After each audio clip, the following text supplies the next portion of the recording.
In yesterday's video, we learned how to identify system types by looking at the graph. Today we're going to learn how to identify the systems without graphing. So in order to do that, we have to remember what we learned about parallel lines. They have the same slope and different y-intercepts. So if we're looking at two equations in slope-intercept form, we can tell if they have no solution if they have the same slope but different y-intercepts. If they're the same line, same slope, same y-intercept, then it would be a system with an infinite number of solutions. If they have different slopes, they will intersect at one point and it would have one solution. So our first step in identifying a system without graphing is by putting the equations in slope-intercept form. So my first equation is already in slope-intercept form. My second equation, I'm going to start by moving the x term to the other side. We want to isolate y. That's our goal in solving for slope-intercept form. And I'm going to put this in mx plus b form, where my x term is first and my constant is second. So to finish solving for y, I'm going to divide everything by -9, canceling by the y's. A negative divided by a negative is a positive. And then I look at my fraction 3/9, and that simplifies to 1/3 by dividing both terms by 3. And then my -14/9 doesn't simplify. Once they're in slope-intercept form, we analyze the slopes. So the slope of my first line is 7. The slope of my second line is 1/3. If the slopes are different, there is one solution. And to identify the system type, if there's a solution, it is a consistent system. If there's only one solution, it is independent. So when you look at these lines, you can tell they are independent of one another because they have nothing in common. The other steps we will look at later as we need them.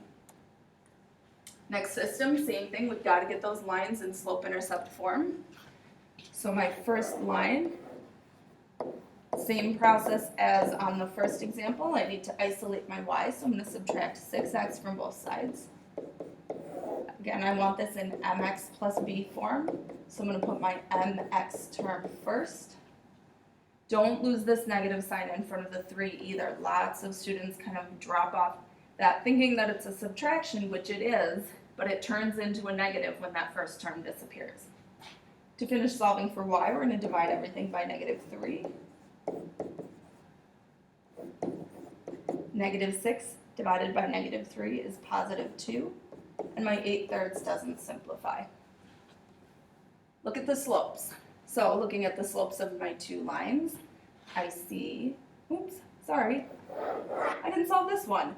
That's not in slope-intercept form, so let's do that first. So my green line, I'm going to distribute my slope, combining my like terms. -2 plus 4 is a +2. Now I can look at my slopes. All right, so we've got a slope of 2 for our green line and a slope of 2 for our blue line.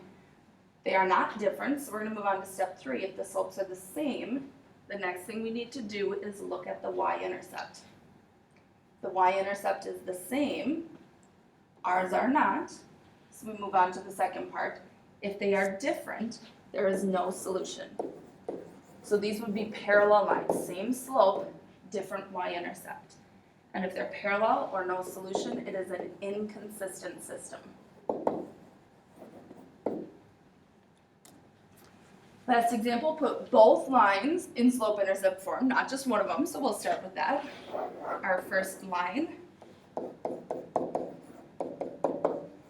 Same process, although this time, I'm going to show you a different way to solve for y. When y is negative, instead of subtracting the 4x, another option is to add y to both sides. You can definitely stick with the method that I showed you on the first two examples, but this is another way of looking at it. And you're less likely to lose that negative sign as well, so you may be less likely to lose mistakes with this method. To finish getting y by itself, I'm going to add 5 to both sides.